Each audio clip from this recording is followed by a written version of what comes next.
Bienvenido a Café de Datos, el podcast de Datlas, una startup mexicana. En este espacio hablaremos de analítica de datos, cómo monetizar información, y tendremos invitados con los que platicaremos acerca de emprendimiento y transformación digital. Si estás liderando, planeas liderar o participas en una estrategia de transformación digital, Café de Datos es ideal para nutrir tus conocimientos de analítica e inteligencia artificial, conocer los métodos populares en la industria, obtener nuevas ideas y disfrutar de las historias que tenemos para contarte. Porque los datos van mejor con café. ¡Arrancamos!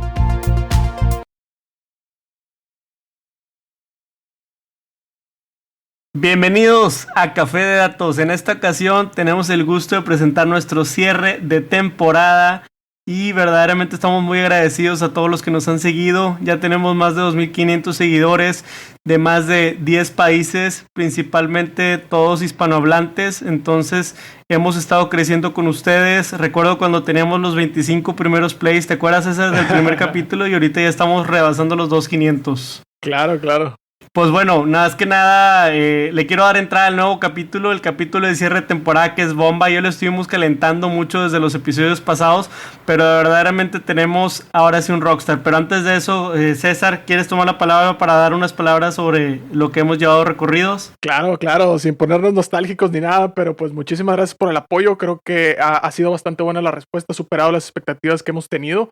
Y pues bueno, seguimos haciendo contenido de calidad y un poquito con esta ambición de cada vez traer, pues ahora sí que gente más top, ¿no? Invitados nuevos, también traer contenido, pues ahora sí que actualizado y todo. Entonces, esta no es la excepción. Para cerrar esta temporada, como decía Pedro, ya lo estuvimos anticipando y hay un súper invitado.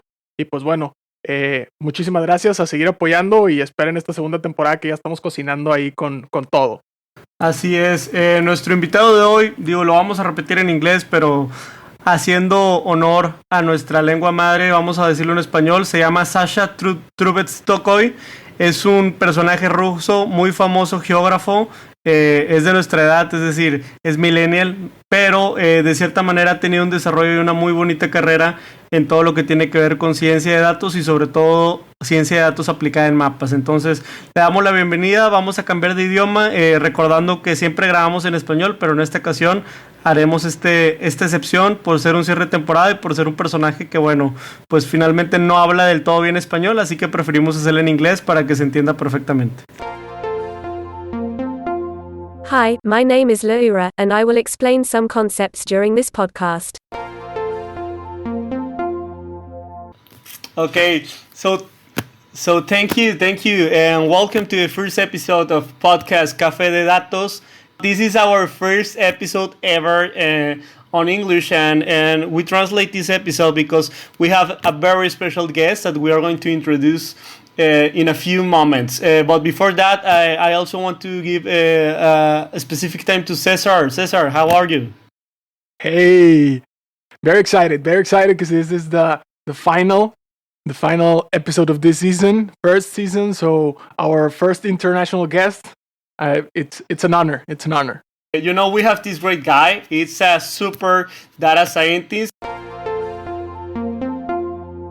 Data scientist is an interdisciplinary field that uses scientific methods, processes, algorithms and systems to extract knowledge and insights from many structural and unstructured databases, and is related to data mining, deep learning and big data. His profile may make perfect sense with us because he's also a map guy or a cartographer. Cartographer is a person who draws or produces maps. Combining science and techniques, cartography builds on the premise that reality can be modeled in ways that communicate spatial information effectively. So, if by any chance you recently watched in Facebook and Twitter, you know, this specific map that show how many people use Android versus iPhone in Mexico City. I mean, Mexico City is very popular, but these maps also exist for other cities. So we are talking with Sasha, the author of this kind of map. So I want to give you the intro, Sasha, please. How are you? Thanks for accepting our invitation to this humble podcast. And thanks for coming. How are you? I'm doing great. Thanks for having me on. I don't do a lot of podcasts or shows or anything, but I think you guys are great, and I'm looking forward to talking with you guys. No, thank you. I mean, for the one that doesn't know, Sasha is kind of a rock star on Twitter because of his maps, and I mean he's a guy that work with that data, but his preferred delivery method is maps. So maybe you can tell us why, and you can tell us also what do you study, your background, for the Sure. audience can meet you. Yeah, sure. So where to begin? Well, I've always been interested in maps, since childhood. I always tell people that other kids in elementary school, when they were 6, 7, 8, they were looking at Harry Potter books and things like that, and for some reason that didn't interest me. I was always looking at atlases and maps, everything, road maps, political maps. And I don't know why that is. I think it's just a very easy way for me to understand lots of data and lots of information. And I was always a very curious kid, so I wanted to know more about the world. And I think maps is the easiest way, the visual way. A picture is worth 1,000 words. So I guess in high school, I had my first sort of experience with maps on the internet. So what happened was, it was January, and there was, I think it was the first snowfall of the year in Virginia near Washington, D.C. And we don't get a lot of snow in Virginia. We usually get 1 or 2 days per year. So usually if there's more than a couple inches, or like 5-10 centimeters of snow, school is canceled. Oh no. Okay. Yeah, and so we got like 4 inches of snow, which for us is a lot, and school was out for I think several days, and I was really bored, and I was curious. Okay, in Virginia it takes like 2 inches of snow to cancel school, which is not a lot. My parents came from Russia to the United States, and in Moscow, my dad, I remember he was telling me, it was minus 30 or something, and he still had to go to school. Okay. Yeah. And walking distance. Yeah. Walking outside to school, because for Russia it's normal. But so clearly I knew there was a difference, and I thought, okay, well, what if I just ask people? If you're in Chicago, how much snow? If you're in New York, how much snow? And so I made a little survey, posted it online, I got some information. And actually a few hundred people responded. So I was able to I just put it on Reddit, and some people responded. And I was able to make a nice little map of just how much snow across the United States it takes to cancel school. This was 11th grade or something like that. Nice. And so I posted the map, and it gained some traction, some upvotes, because I posted it on Reddit. I was using reddit.com a lot back then. And, okay, a few hundred upvotes, whatever. And then I go to sleep, and I wake up, school is still canceled, and my friend, he sent me some link, right? He sent me a link to The Atlantic, which is like a political magazine, or a culture magazine. And, I don't really usually read those kinds of things, so I was like, okay, man, whatever. But then I clicked on it, and I realized that this was actually my map that I posted on Reddit. Oh, okay. In the Atlantic website, which was crazy. I was in 11th grade, and that was, up till that point, maps had been a very sort of private, weird thing that I was interested in. I didn't know that other people actually cared about it. So anyway, so I went back on Reddit, and I realized that there's now thousands of upvotes, and various, everybody was commenting, oh, the map is wrong for Kentucky, the map is wrong. You are constructing your first audience, right? I mean, even they are pointing things, you got feedback, so that's useful for any map, right? Yeah, exactly. They didn't realize that I was sitting there completely bored, and I took their comments and made a new version of the map every day. More and more people commented, so it became more and more accurate. The power of open source, right? yeah, exactly. It's really nice. And this was the first time that I really realized that there actually is a lot of power to this kind of data visualization. So, back then I didn't really.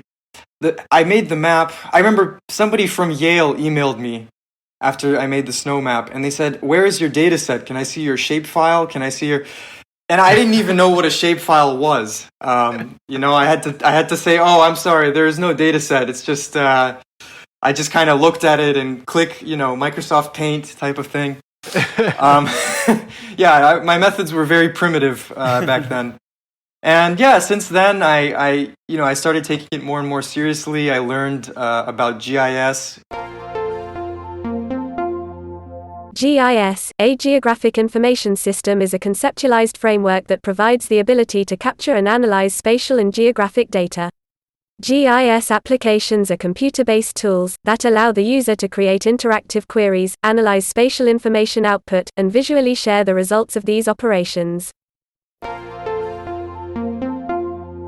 I went to the University of Chicago, which it doesn't have a very no offense to the professors or anything, but it's not a very famous geography program. But I took some classes on GIS just for fun because I knew that was something.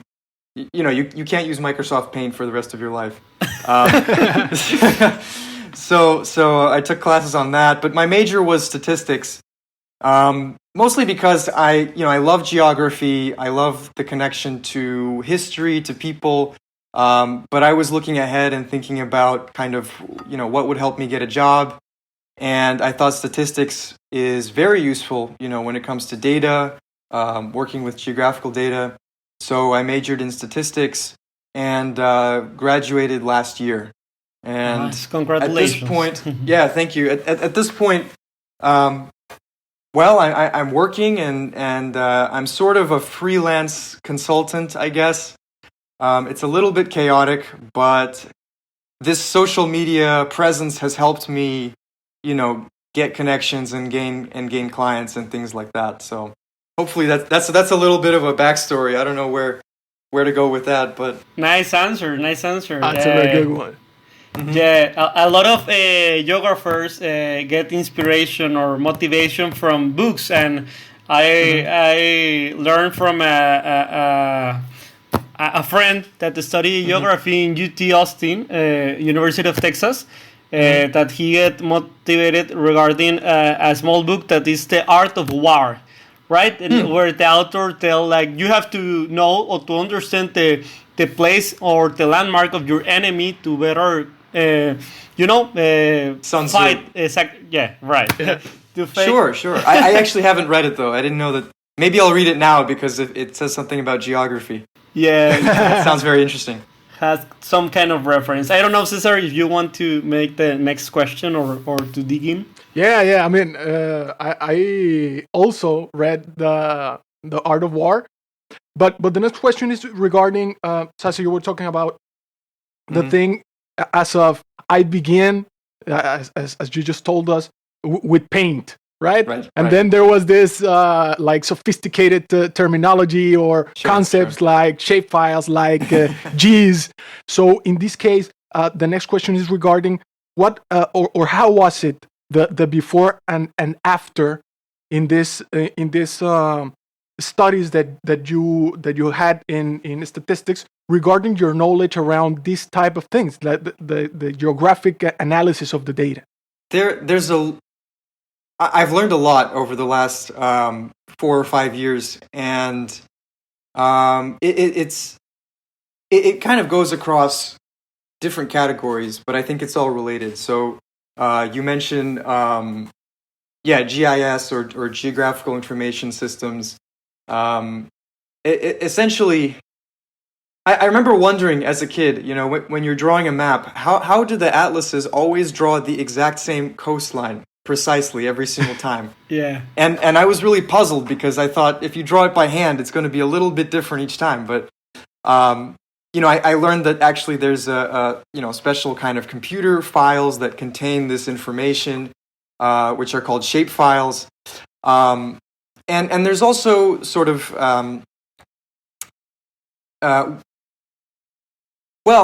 guess there's a whole bunch of analysis techniques, like things like buffering and things like, clip, intersect, whatever, various functions that you can do once you are able to load those shapes into a special program.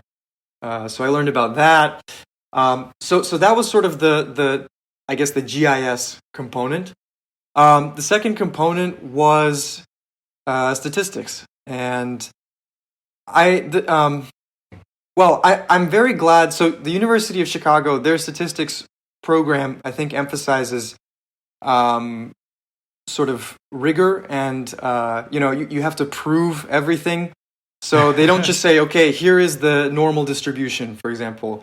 You have to, for those that know what I'm talking about, you have to, prove what the Bernoulli distribution is, and then the binomial, and then the normal, and so on and so on.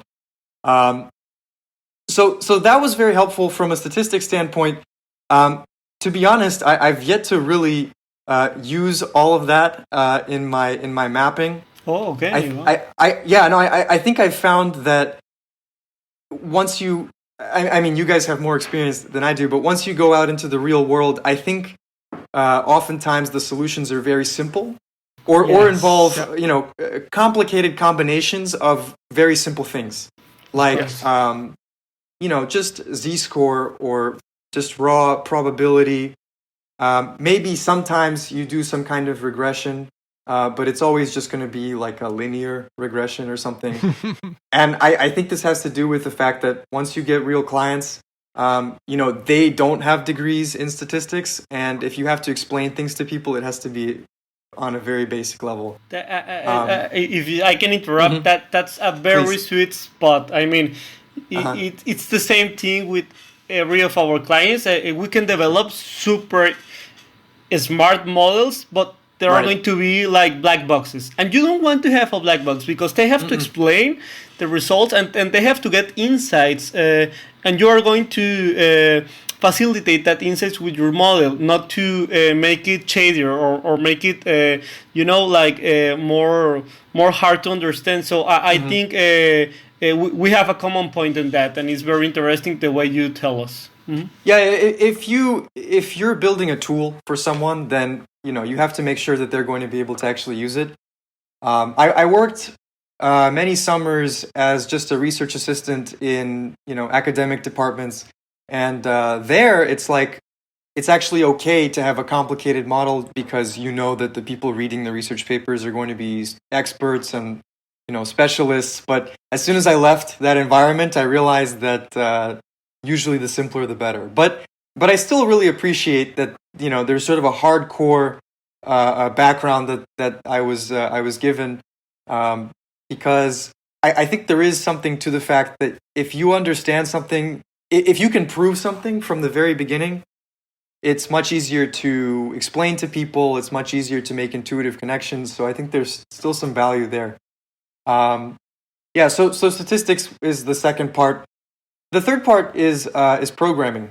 I spoke recently at a virtual conference last week, actually, and one of the organizers, they asked me, hey, can you do a presentation on how to make interactive maps, but without programming? And and so I was kind of laughing, but the ultimate challenge. Well, exactly. I mean, obviously, there's Tableau and things like that, but but I personally don't like Tableau that much. But yeah, I basically told the entire conference. I said, guys, just try to do something very simple, very well, rather than do something extremely complicated and do a bad job. Either you're a very good programmer and you can do something crazy with JavaScript and whatever. Or you're not a programmer and you should hire one, or just don't do it. So program, but I really wanted to be able to make the crazy stuff that I saw in like the New York Times or the Washington Post. Awesome, interactive visualizations. Yeah. So I studied. I was lucky because my dad is a software engineer. So when I was 10 years old, he sat down. He said, "Okay, this is Python."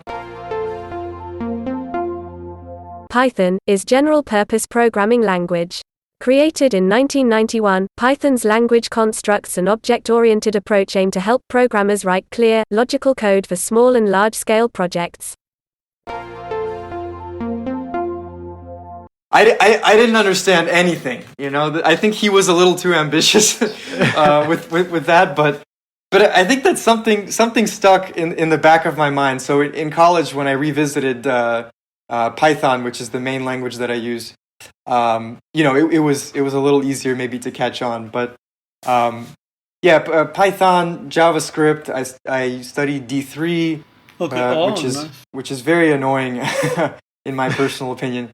But there's nothing else that I really know Nothing similar, of. Yeah. So Sasha, I think it's a really set up a toolbox, because we want we always ask our guests what are the toolbox. So I want to make a few recaps for the listeners if they are like taking notes or something. So if you want to work with maps, you might first of all learn about geography right now, the basics or maybe the fundamentals, and also you says about you name GIS, you name also Python. I think there is a really nice explanation. You don't have to be so specific. I mean, right now you can make maps in Excel, even if you want a basic one. And there is a good, there is a very good add-on to make maps. We make quick presentation, but I think that the attributes that you have to understand if you're a listener is that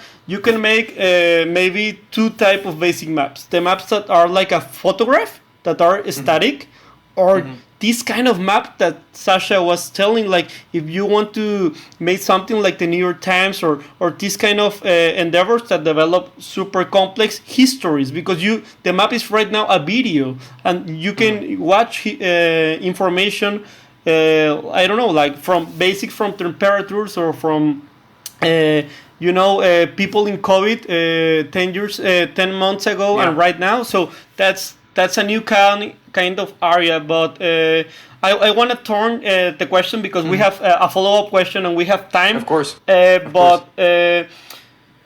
Is right now. So what are you? How are you identify? I mean, you feel more like a data scientist or like a cartographer? Yeah, that's a very hard question. I think at this point the work that I'm doing is related, more towards data science and less.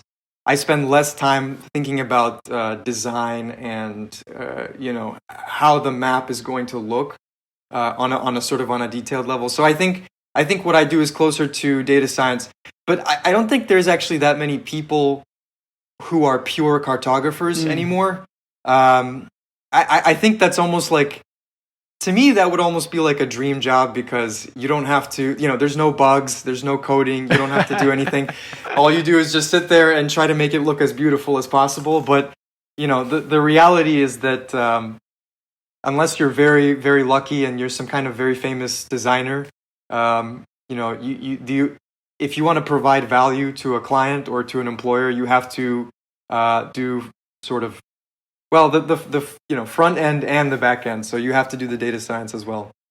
Nice. Thank you. Cesar, do you want to follow up? Yeah. Yeah, I think.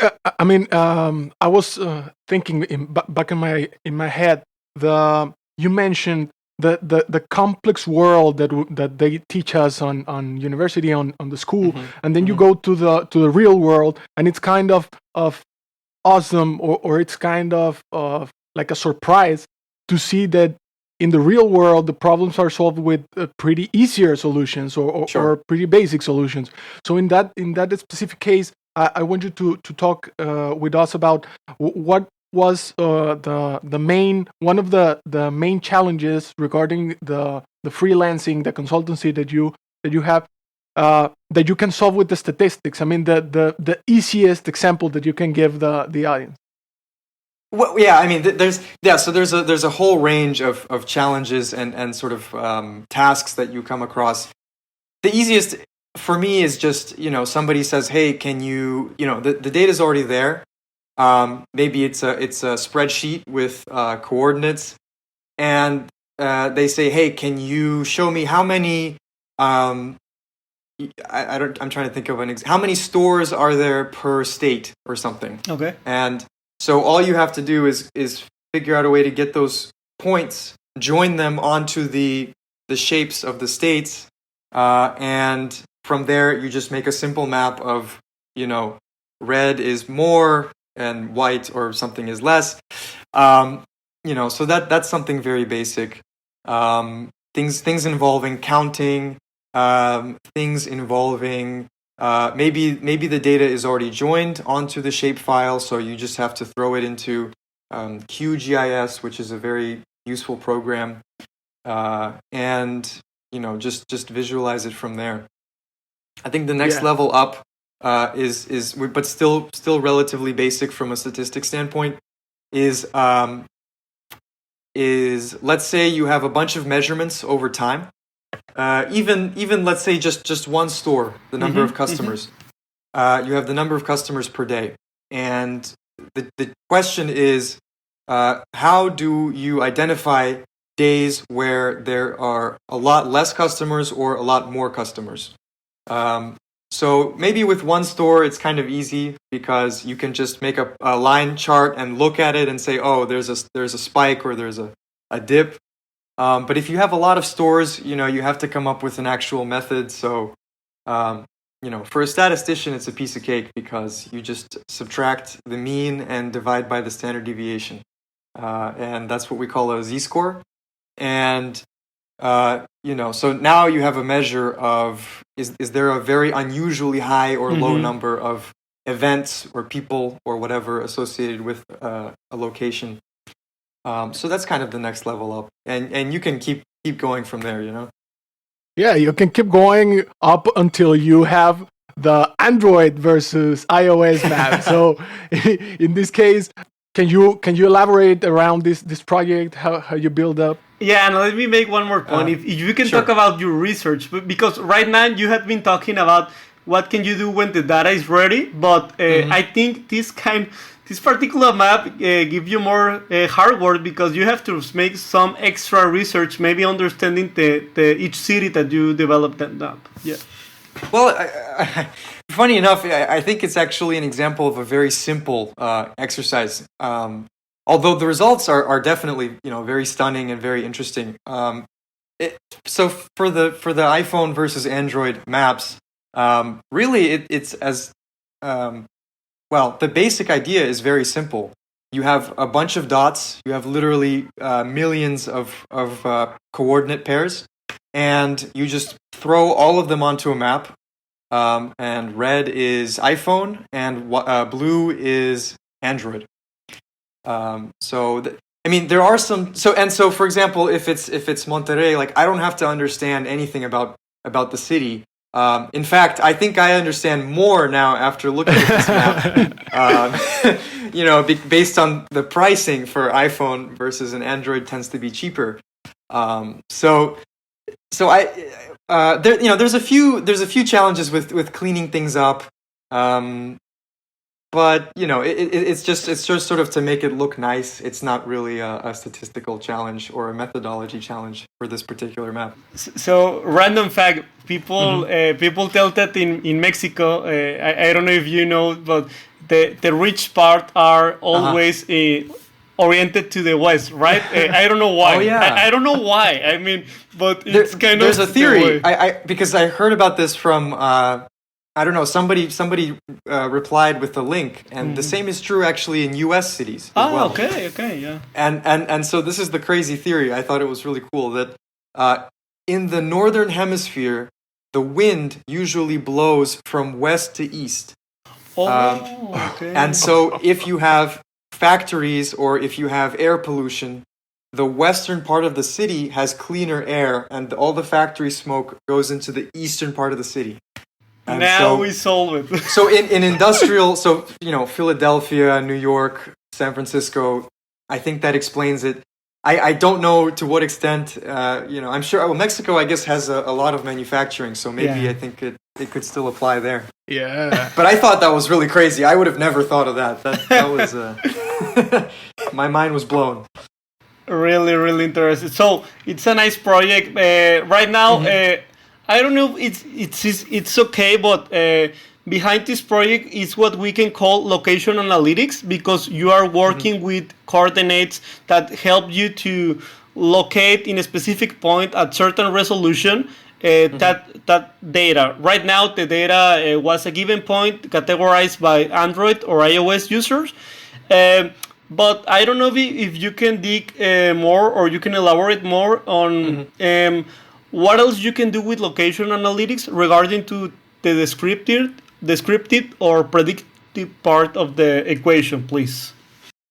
Oh, I mean, there's a lot. I mean, the possibilities are absolutely endless. Like you said, there's descriptive applications that involve just answering basic questions about an area. Predictive applications. So I guess I could just go into some examples. So predictive, an example of a predictive application that I think is very popular with this type of data is, for example, where to open up a new store. You have several candidate locations. Location selection. You can actually use location data to. I guess I should say I'm talking specifically about mobile location data, cell phone devices. You can use this to actually say, okay, there's a lot of foot traffic on this street, so many more people are going to walk past the storefront, and maybe they'll walk inside. Or actually, if you are some kind of police or government agency or something, maybe you don't want anybody walking past your building. So the opposite is equally valid. So, location selection, you can also do things like, remote sensing, which is kind of scary in some ways, and maybe we can talk about that later. But, for example, if you are sitting in an office building in Manhattan somewhere, and, you're trading commodities or you're trading equities, and you want to have, you have your Bloomberg terminal, and so you're receiving the latest news, but it's not fast enough. You want to know if there's a factory, a meat packing plant in Nebraska that closes, you need to know right away. And with location analytics, it's actually extremely easy because, hey, if there's nobody there, it's probably closed. And so you should probably sell your stocks or whatever. So that's another application, is remote sensing in terms of can you give an activity level of a certain location, or even like a day-night profile. What kinds of people visit this location? Are they rich people? Are they poor people? There's really so much you can do once you have the X, Y, and T, just three variables.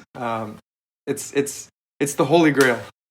Yeah, and imagine when if we advance to 5G, so maybe we can have a better census with our mobile data than with asking people, right? The traditional ways. For sure. So, Cesar, I don't know if you want to follow up the next question, please.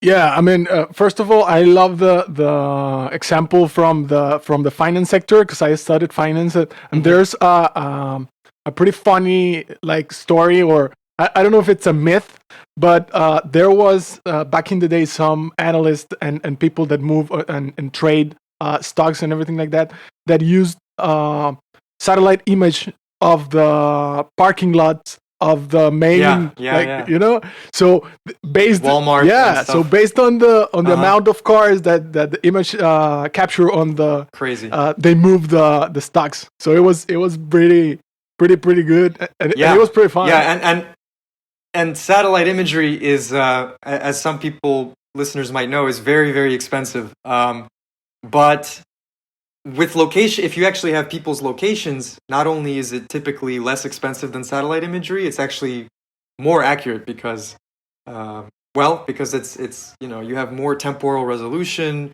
You know what store they're at, as opposed to just the car is there. So it's like that, but it's like your example, but on steroids, basically. Yeah. It's crazy. It's crazy. Yeah. So the next question, Sasha, we know because we share this passion from location analytics and data and everything.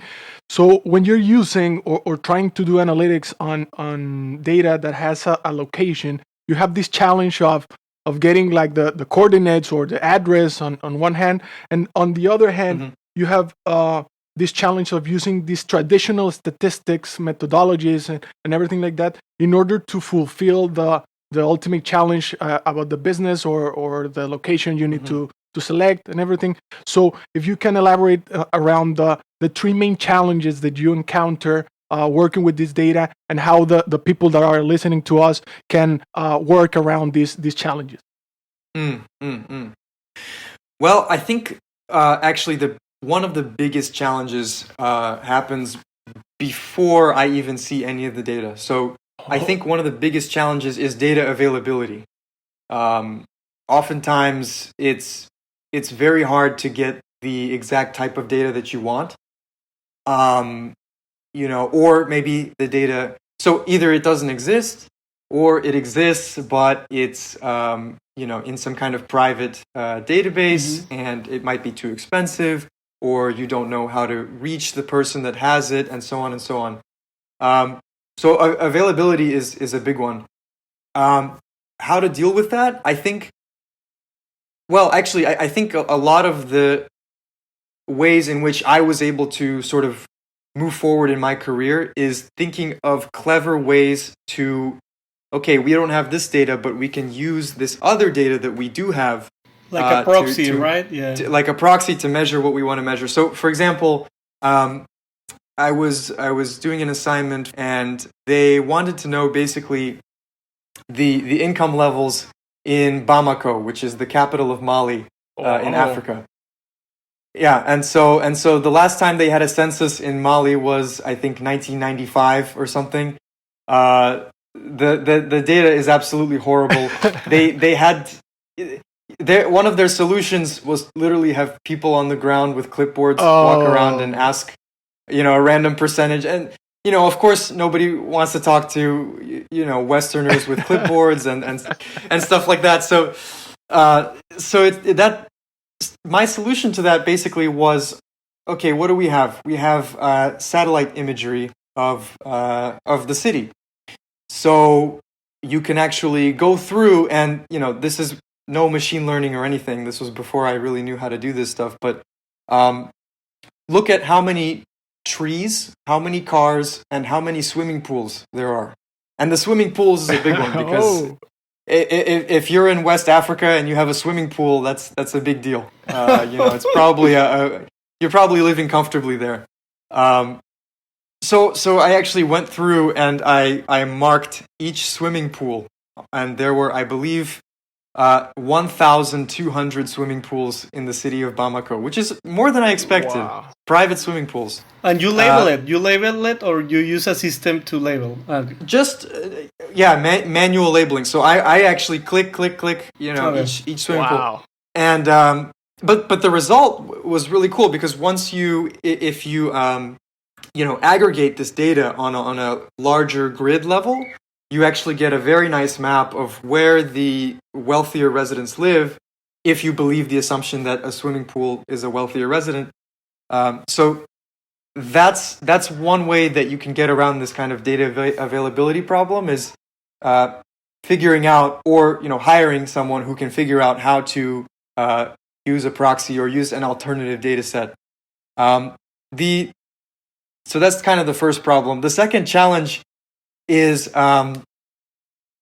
less straightforward. It's basically, once. So what is the first law of geography?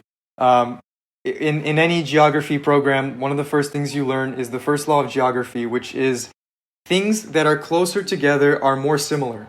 Okay. And it's such a simple thing, right? But it's actually a very powerful idea. But it does lead to some problems when you're trying to use regular statistics in a spatial setting.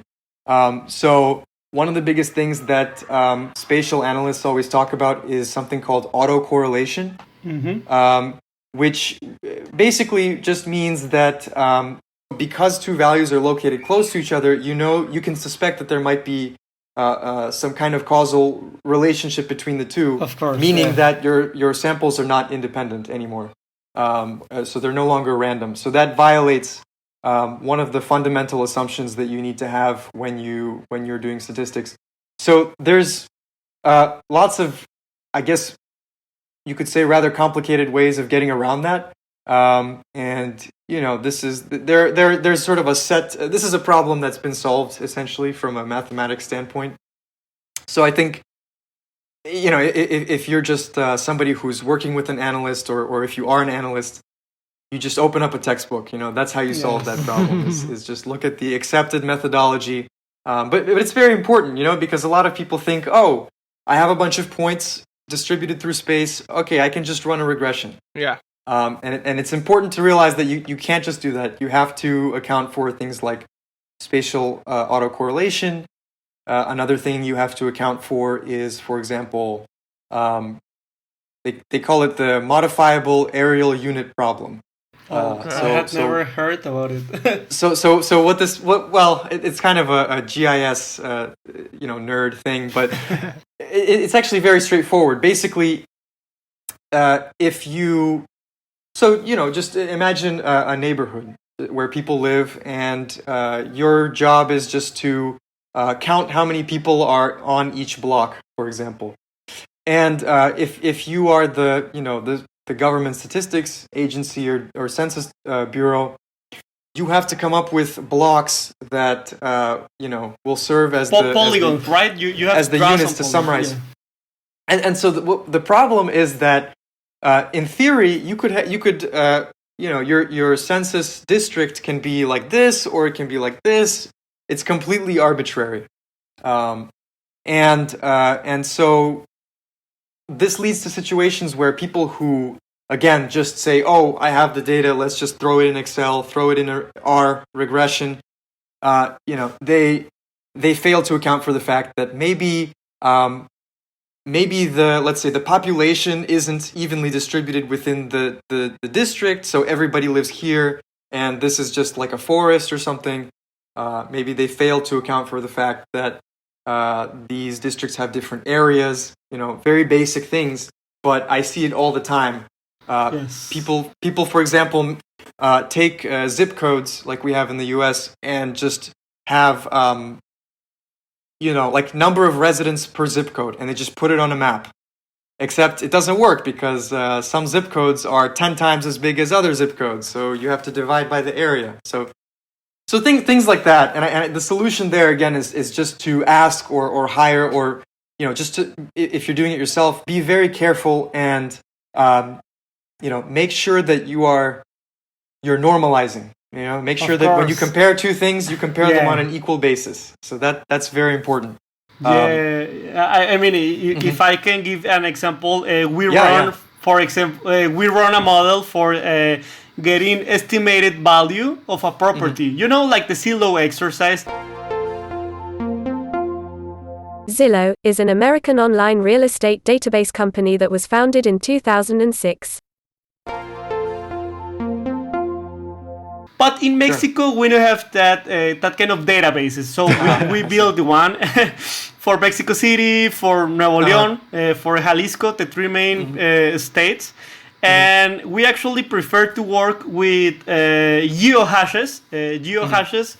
I know that they have maybe their opportunities, but geohashes work perfect with our regression model, because right now we know polygons or the regions where you have on average a higher value than another one, and we see this representation that the west side geohashes or the west side areas has a higher value than the right one. And Absolutely. I mean, it's not the same the house value or the land value than if you prefer to have iOS or Android, but maybe maybe it's an It inference. could be similar. It could be. I was actually thinking. I had a few academics actually reach out and say, "Hey, this is actually a very great, high precision measure of income, socioeconomic status." Yeah. And actually, your example, it illustrates another possible situation where, for instance, imagine a very long district, and this area might have 10 people that are very wealthy, and this last little bit can have 100 people who are less wealthy. And so again, depending on where you draw the boundaries, you could have a completely different result for your analysis. So that's the thing to keep in mind.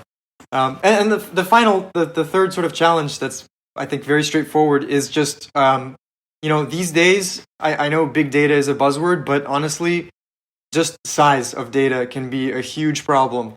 I think for things like census information, it's usually not that big of a deal, but when you start talking about mobile data, we're talking about billions of points. And you have to. There are solutions out there. It's not companies like Google, Amazon. They have trillions, even quadrillions of data points. So it's very easy to find a container that can fit your data. But if you want to actually do something with it, even if you just throw it in a SQL database, okay, no problem. Although there can be problems there too. But if you just want to select, based on some condition, it turns out this query takes 10 days to run or something like that. For example, we merged some data that came from Google are also with the Census Bureau of Mexico. I mean, the one that raised all the statistics. And we run this algorithm in QGIS that remove duplicates. So, you can say, like, please remove the duplicates, or maybe the points that are so close that you suspect that are the same point, right? Right. It took me like an hour, for example. It's not so... And that's okay. 1 hour is actually not that bad. But compared to some things. The one thing that you have to appreciate when you look a map like the one that Sasha developed, it's that kind of backward, right? That kind of work that is behind the final map, because it's so easy for me to, retweet or appreciate the map, but you're working maybe with millions or billions or registers for doing only that caption, right? Yes, yeah, it's behind the scenes. There's a lot that goes on with, just how do you properly add indexes to your SQL database? How do you, manage if you're using maybe PostGIS or something? There's an interesting sort of debate as to whether this is a very technical thing, but the within function versus the intersect function, which is faster. And so some people say intersect is faster. I think that's usually, but it's a difference of like 25 milliseconds versus 30 milliseconds per record, but it's a huge difference when you go across billions of points. Of course.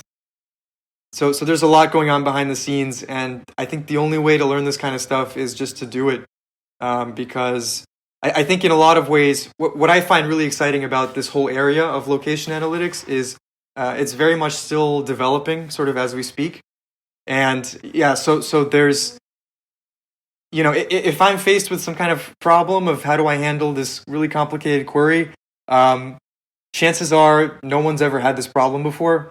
Or if they have, they're very far away somewhere working at Uber or at Google or something. So it's really interesting, to think that you're actually, in some cases, on the cutting edge of these kinds of things. Yeah. I mean, I'm sure you guys have those moments too. It's like no one's done this before. Yeah, I mean, the documentation is not the best for Right. a particular problem that you have. But, well, thanks for Definitely. the answer. That's super complete answer. I don't know, Cesar, if you want to follow up with the almost the last question, because we afterwards we have a few special Sure. event for you. But okay, so Sure. Yeah, I mean, more than a follow up, I think at this point the listeners should have like a little bit of recap as of what we were talking about this last couple of minutes.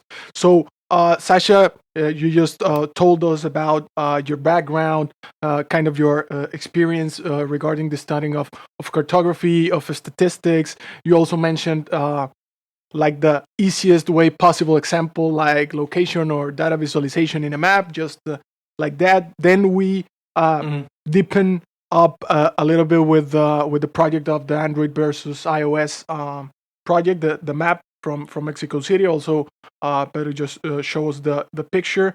Then we talked about location intelligence as of the discipline or the concept and the challenges behind it. And you also told us about the difference between doing descriptive analytics and predictive analytics. And you gave us that example of the trading, or example of the selecting a new location, the expansion plans, things like this. And this last question, we talked about the main challenges and some of the ways to overcome those challenges. So at this point, we wanted to ask to you about a very polemic or a sensitive thing, right. because as you know, in recent years we have been having a lot of privacy scandals, like the ones with Cambridge Analytica and Facebook and all that type of stuff. Also in Mexico, there was something like that with the last elections, presidential elections, things like that. So we wanted to talk to you about or ask to you, like, that these events raise the consciousness of the users about the usage of the information, our information, and the way the companies are using it. So in your perspective, what are the main concerns from an ethics standpoint that an analyst like us, like you, like the people that are listening, should have when he or she works with location analytics and also with this type of data, like you mentioned, the mobile data? Yeah, this is a big issue that that sort of comes up every now and then, because every so often there's an example, like with Facebook and Cambridge Analytica, for example. Cambridge Analytica was a British political consulting firm that combined data mining, data brokerage and data analysis with strategic communication during the electoral processes. It was started in 2013 but closed operations in 2018 in the course of the Facebook, Cambridge Analytica data scandal.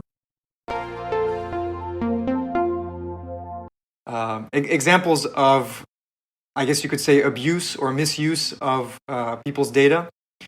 And well, I think there's really a lot actually to talk about, because for me, I think the last I've been working with this type of I guess you could say very personal mobile data for about a year now, and so for me this is very much still a journey of trying to understand what is right and what is best to do.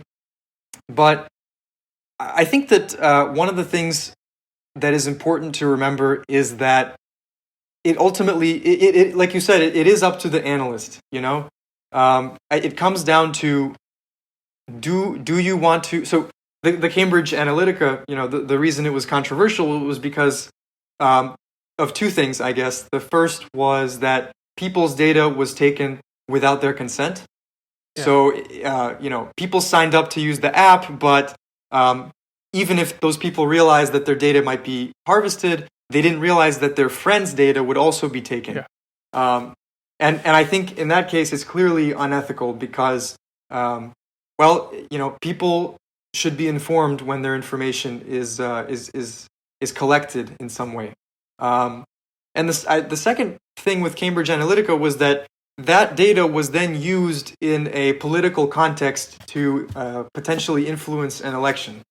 And that's especially dangerous because it sort of becomes a vicious cycle, like a feedback loop. If you realize that you can use this data for political purposes, you can essentially influence the legislation to allow yourself to do whatever you want, and you can keep going sort of in that direction. So that's also very dangerous. So with this, for example, mobile data like the kind that I work with, so I work with a small firm called Cartographia, and we have various clients who are, I would say, mostly government related. And one of our things is, we don't just, so first of all, we don't actually sell this data. We make the tools that allow people such as the government who has this information to be able to use it more effectively. But, we're not actually vendors. We don't sell this stuff. We don't, distribute these things. So that's the first major thing is, as someone who has access to this data, you have to sort of decide, are you going to be a vendor or not, I guess. And we're not reselling this. The second thing is that if you are making these tools, who are you giving these tools to? If it's a trusted government agency that is doing something for legitimate security, defense, things like that, then I think that's a good thing because I think there's a huge amount of power in this kind of data. But even if it's a private company, even if it's something I can't pretend that only humanitarian or only explicitly positive things is what this is used for. Of course, it's used for things like advertising, building user profiles. But again, this is just building an aggregated profile that is in a huge ocean of data is different from, for example, there was a great New York Times article in December, I think, of last year that talks about, like bounty hunters using data from companies like AT&T and Verizon that they purchased through a third party to actually locate their targets in real time, which is really scary, Super scary.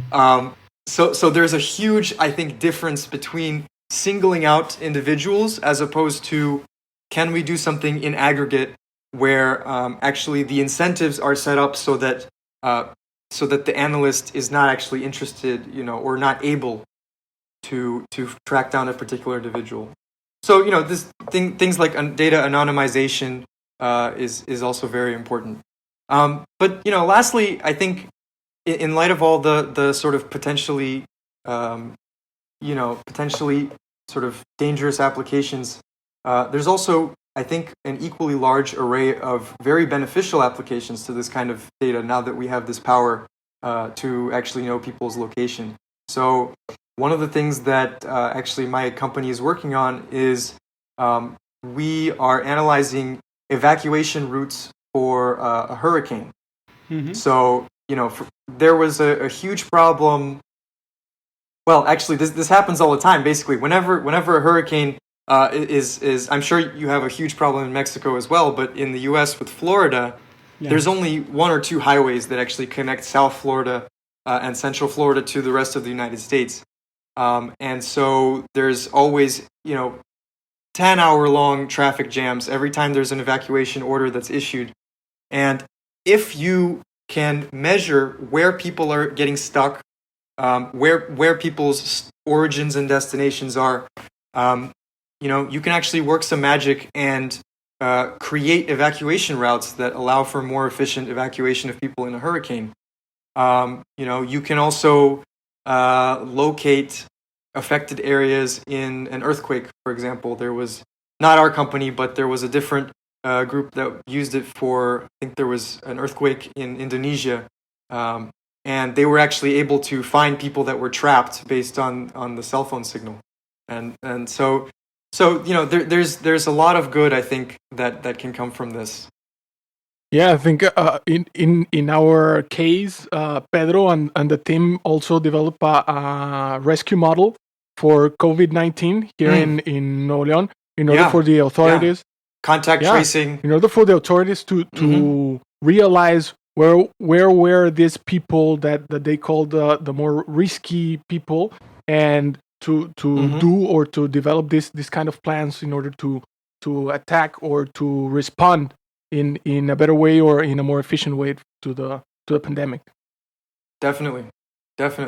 Yeah. I think thanks for the answer. I mean, it's very valuable because we need more opportunities to express the both side of the equation. When you read the news, you also followed the scandal, right? So you have a negative perspective of these kind of occasions. But right now we have to balance that the discussion, and maybe companies like ours, Cartography, for your part, for our part, Atlas, are the ones that have to change this perspective.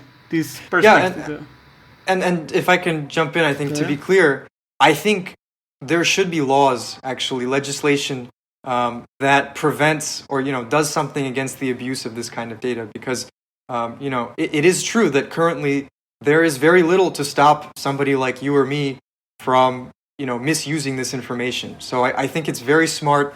A lot of the things they're doing in Europe, for example, and I think I haven't looked closely into that, so I'm sure maybe somebody will say, oh look, there's this flaw or that flaw, but I think on the whole, just the idea that their society is more conscious about these concerns, and they're actually pushing for laws in that direction, I think that's a good thing.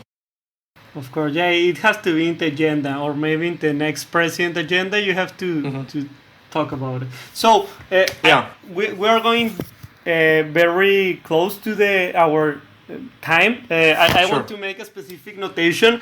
We are closing the season, the first Atlas season, with this episode. So thank you a lot, Sasha. Thank you.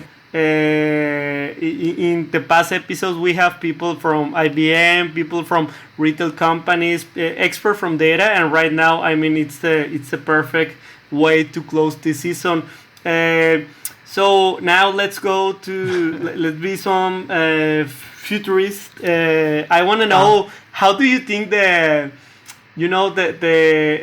data cartography arena will change in the next 20 or 50 years? What do you look for that? What are your guess that maybe in 50 years when you are in a university, you have to teach that to the new guys? Oh, that's interesting. Yeah. Oh boy.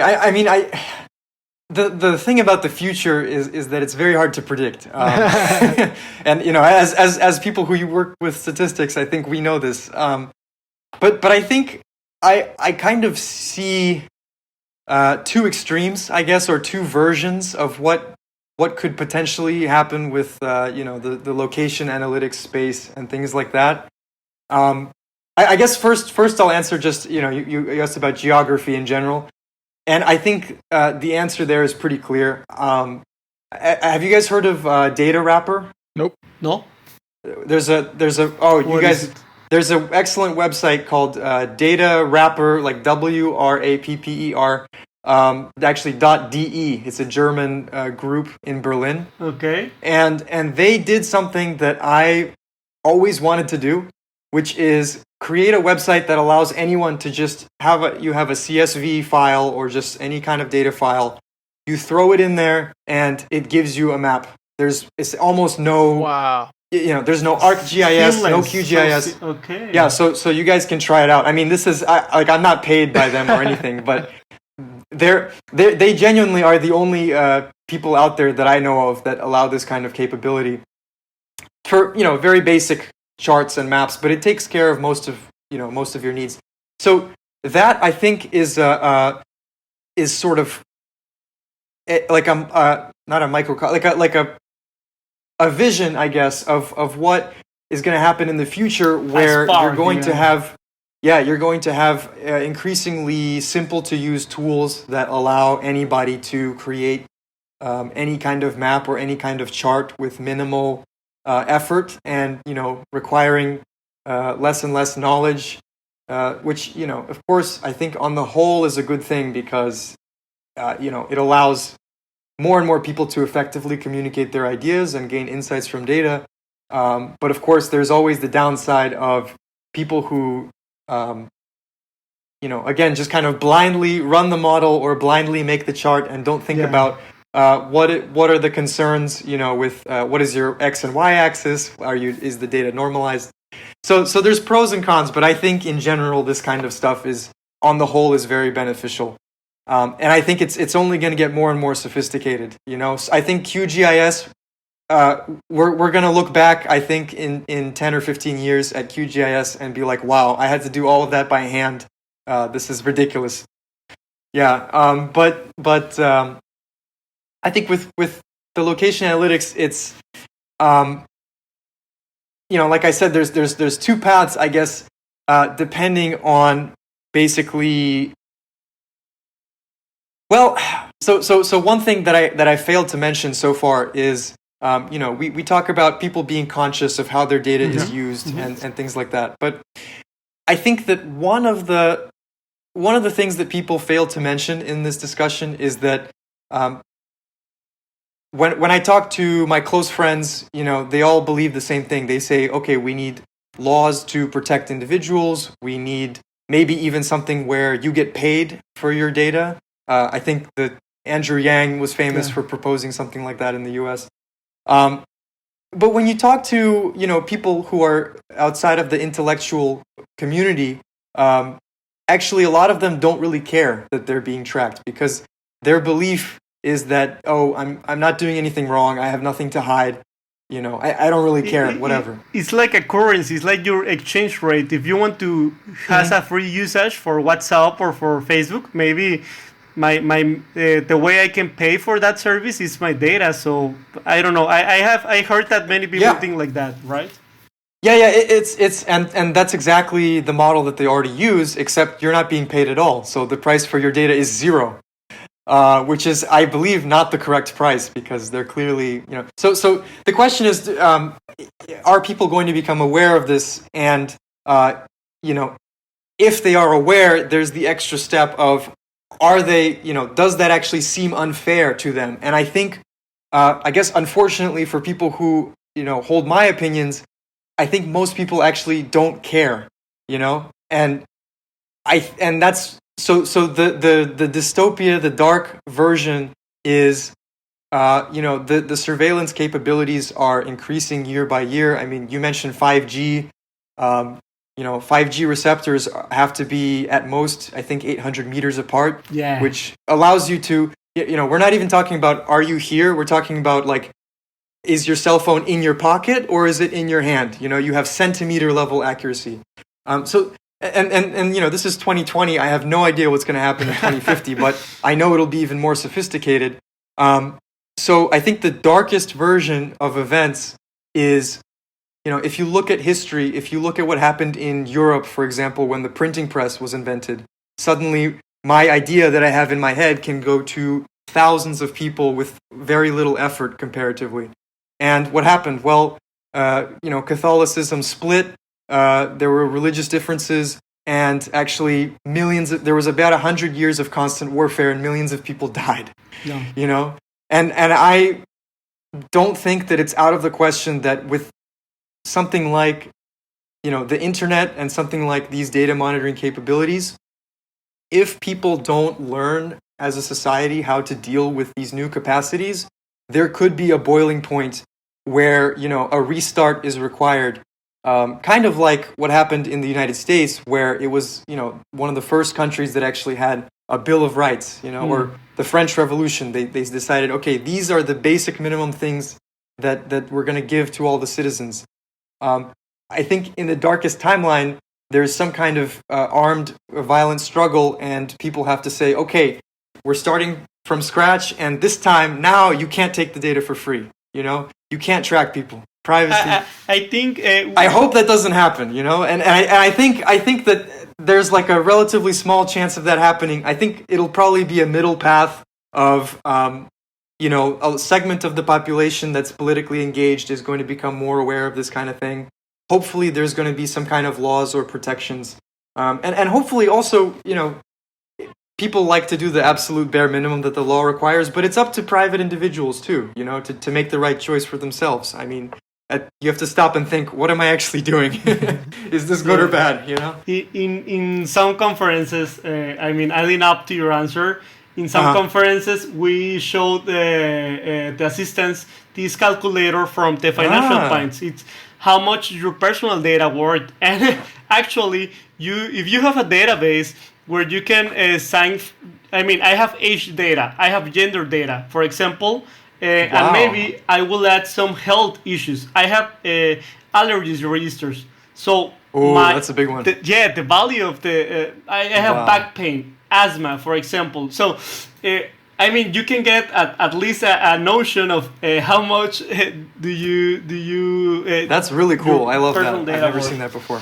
And maybe more tools like this one can help people make some more conscious about, you are giving it this for free, because in Facebook they know your hobbies, or maybe in Google know where do you are, right?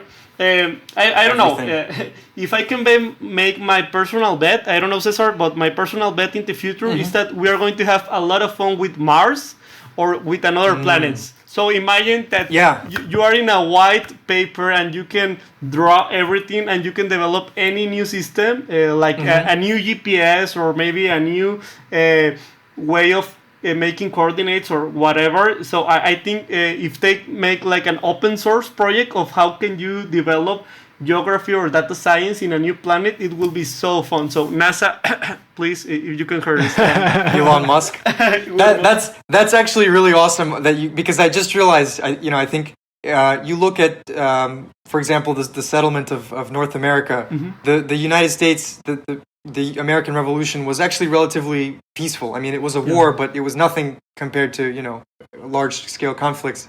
So I think if there's an opportunity to start a new society without destroying the old one, I think that's a huge plus. So I'd love to see something happen on Mars. I think we can agree on that. Yeah.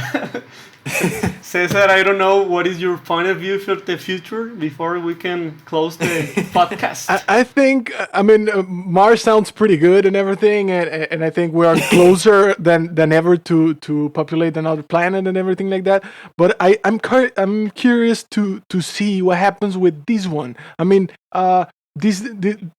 revolution about technology and everything.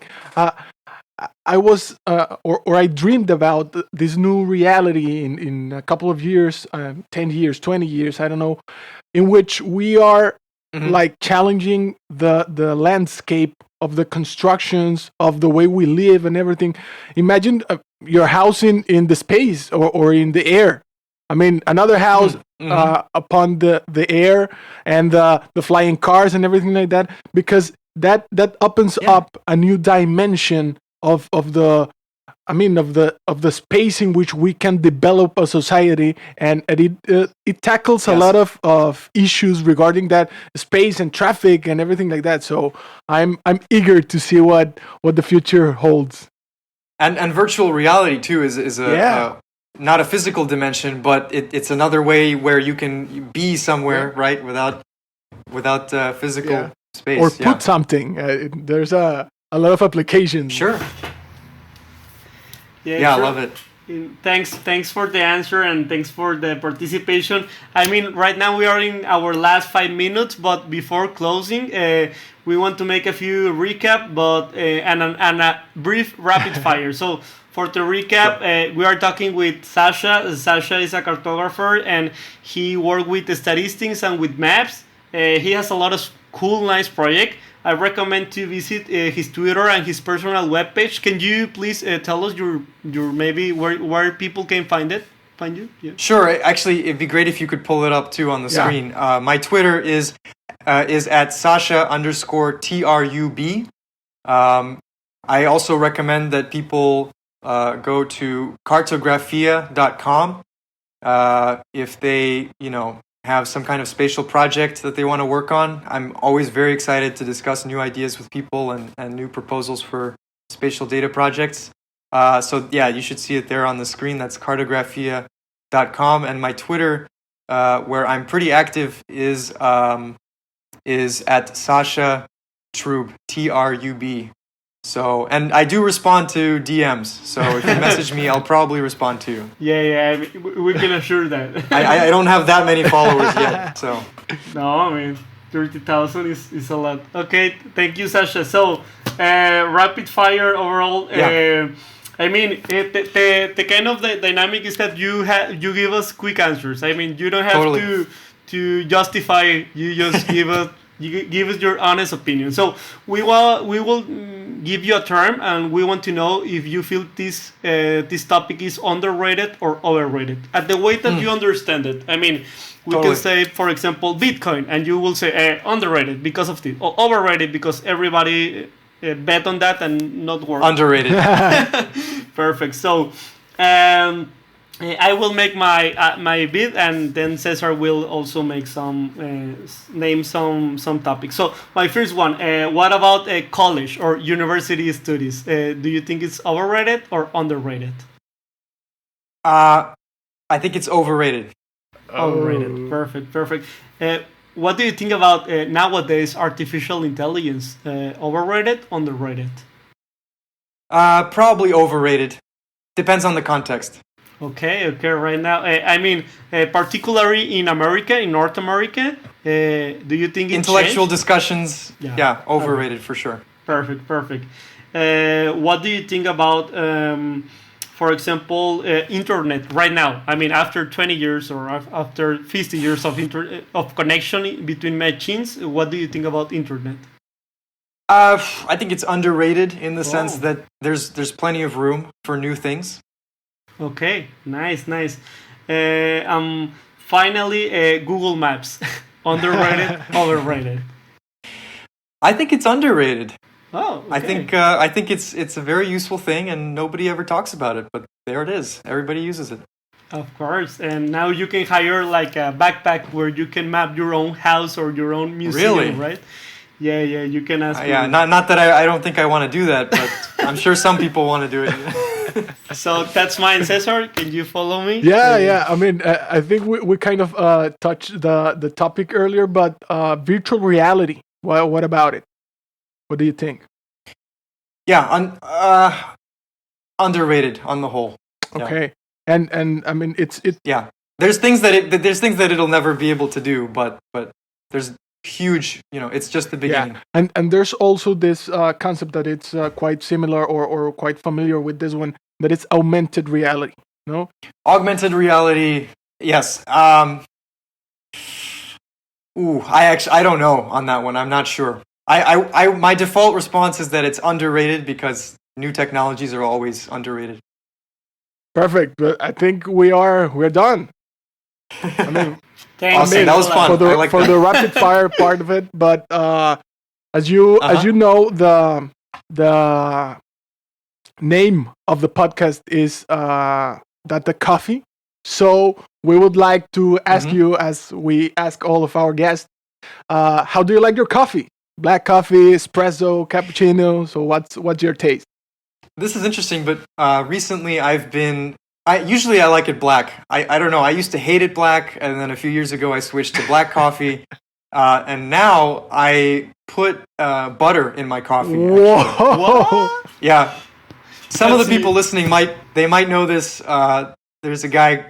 Well, anyway, there's a thing called bulletproof coffee. There's some kind of diet that's associated with it. But if you put butter in your coffee, if you're one of those people who their stomach, doesn't take the caffeine very well, it actually soothes it, makes it much easier to process, and the fat in the butter gives you the long-term energy, so you actually don't crash. Whoa. So you guys should try it out. Wow. Yeah, I will try it because Clarified butter. Yeah, when I code, I need some coffee always. Whoa. Definitely. I love coffee. I love tea too, though. I think I drink more tea than coffee, actually. Nice, Same here. nice. Same here. Well, thank you, Sasha. And yeah. Awesome. Yeah, the last one. Any recommendation? Sure. I mean, for future people that want to has an entrance to this kind of professional career. Yeah. Oh, well, I mean, if you're entering this kind of career, I think first of all, good choice. Definitely, this is something that is only going to grow in the next decades. In terms of just tips, I think if you're a high school student, go to especially if you're in the U.S., I don't know about the education situation in Mexico, but go to your, state university, take their GIS, their geography program, and it'll be super useful because these people are real experts. If you're past the university stage, that's fine. I mean, honestly, just learn QGIS, learn Python. Those, especially Python, will just help you in general in your life. Always be curious. Never be content with your tool set. Always try to be expanding your toolbox. I think that's my biggest thing. I mean, I'm relatively young. I hope I never reach a point where I'm like, whatever. My approach is good enough, but we'll see. Fingers crossed. Perfect. Thanks for the answer. Thanks for your time. We are over with the time, and thanks a lot for coming to our closing season episode. Thanks. Thank you so much. I love it. You guys are a lot of fun. Hasta aquí el podcast de hoy. Gracias por escucharnos. Puedes seguir disfrutando de tu café y aprendiendo analítica de datos en nuestro blog con más de 180 columnas acerca de analítica, emprendimiento y transformación digital. Visita blogdatlas.wordpress.com y disfruta del contenido. Finalmente, no olvides suscribirte a Café de Datos, el podcast de la startup Datlas. Hasta la próxima.